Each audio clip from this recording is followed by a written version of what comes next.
President Cyril Ramaphosa has honored the late struggle veteran and human rights lawyer advocate Dumalisile Nokwe with the posthumous conferral of the honorary title of Senior Counsel, or SILK, for the Republic of South Africa. Now, this comes on the eve of Advocate Nokwe's reburial, which takes place tomorrow at West Park Cemetery in Johannesburg. He will be laid to rest alongside his wife, Mrs. Mahlengi Bhengu-Motsiri, who was a respected activist and academic who passed away back in 2008. Advocate Duma Nokwe, who lived in exile from 1963, died in Zambia back in 1978 at the age of 50. Now, his remains were repatriated to South Africa last year. President Cyril Ramaphosa has also granted him a special provincial official funeral and is expected to deliver a tribute at the ceremony. Joining me now is ANC National Spokesperson Mahlengi Bhengu-Motsiri. Mrs. Mahlengi, good to have you on the show this evening. So the posthumous conferral of the Senior Counsel status on Advocate Duma Nokwe is deeply symbolic. What does this recognition mean, especially to the ANC, but also to South Africa's legal and liberation history? Thank you for having us, but it really is a reminder that the African National Congress was formed by a lot of people in the scholarly and intellectual community, activists that came from different walks of life. That conferral reminds us of so many things that Advocate Duma Nokwe stood for. And therefore, when we were commemorating as the ANC this past week, we said that, in fact, it is not so much about staying in the relic of the past, but it is more about using his life, his works as a compass to the future. That is how we're seeing it. This is a man that becomes the Secretary General of the African National Congress at the age of 40.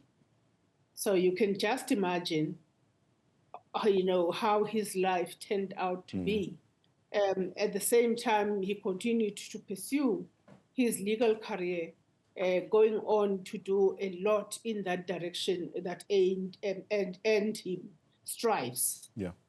Speaking about efforts to repatriate his remains, why was it so important, especially for the ANC, to indeed support or even initiate the move to repatriate and re-honor Advocate Nokwe at this particular time? It was important because it also just forms part of a national repatriation program of the ANC that has been actually in the works for the longest time. I've seen some of the reportage suggesting that why now? And I think that's a function of, really not following some of the things that the ANC does on a day-to-day basis, apart from dealing with the exigencies of the moment.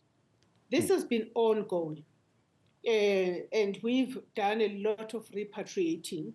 We've also gotten the support of government, particularly for those of our cadres that passed on. Their graves could not even be marked. They were not even known where they are. Through the Department of Justice and Constitutional Development and the missing task team that belongs there, we've been able to find the remains of some of these comrades that fought so hard for the people of South Africa to be liberated. Duma Nokwe dies at the age of 50. But his life, I would say that it had been a complete life, if you think about it. A renowned lawyer at the time also had done teaching, and a foremost youngest Secretary General of the ANC at a time when the ANC was quite an organization of much, much older people. Surely there must have been something that is really a big light surrounding him to be able to be propelled in roles of this nature. And of course, they mentored a lot of people. Born in Everton, went on to do to study and further, and went on to join the liberation struggle. Became the Secretary General of the ANC at a very difficult time when the bannings, the defiance campaign was in full swing, and he was right at the center and the thick of that defiance campaign.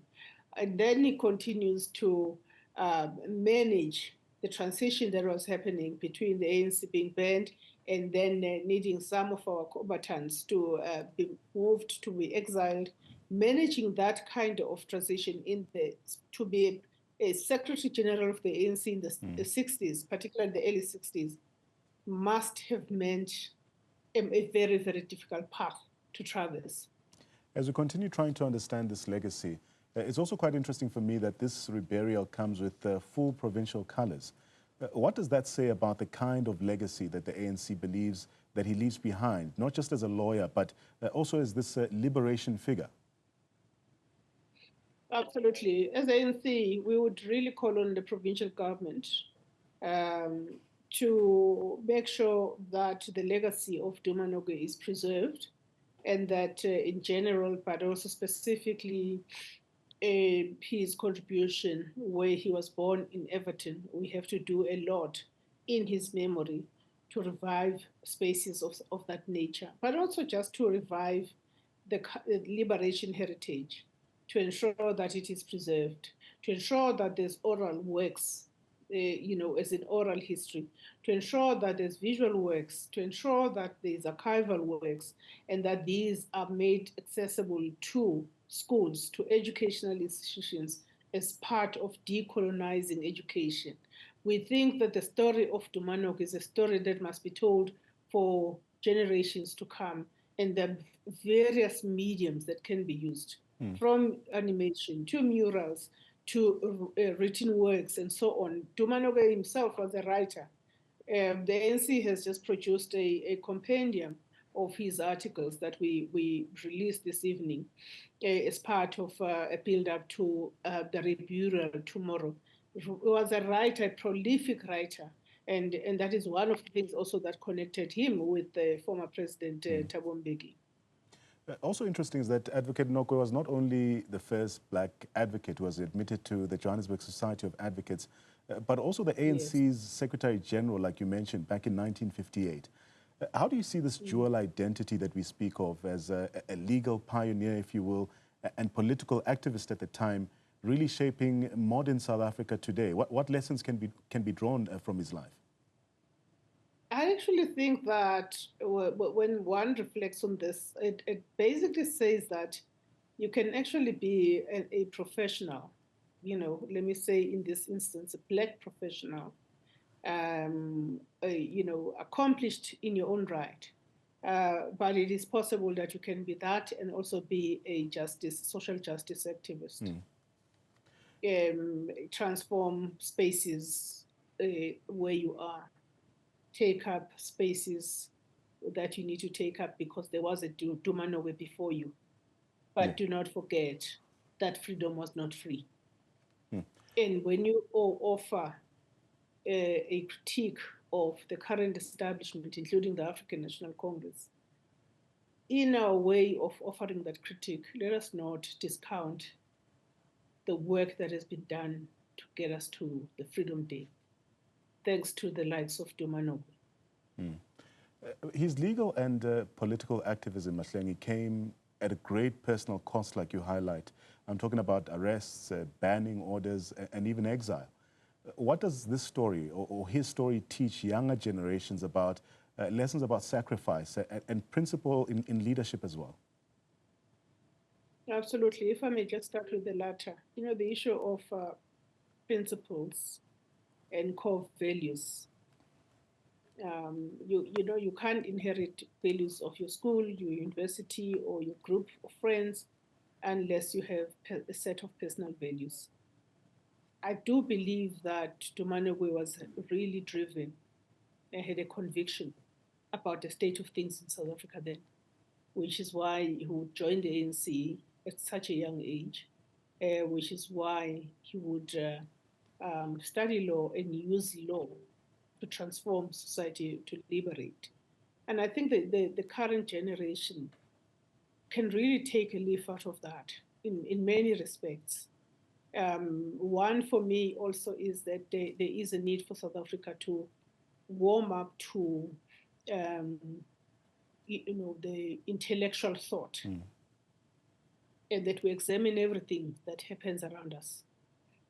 Duma Nokwe was an intellectual, foremost intellectual. He was not afraid of ideas. And I think South Africa does need to reflect on whether we are or not afraid of ideas.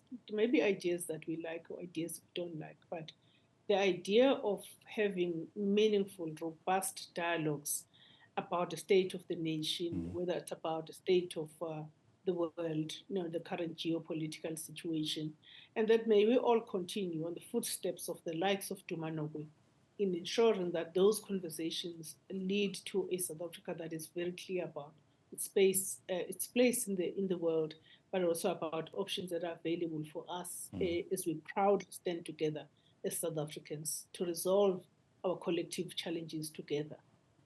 Mrs. Mahlengi, as we start winding down our conversation, this honor was granted under the Legal Practice Act and also involved the Legal Practice Council and the Duma Nokwe group of advocates.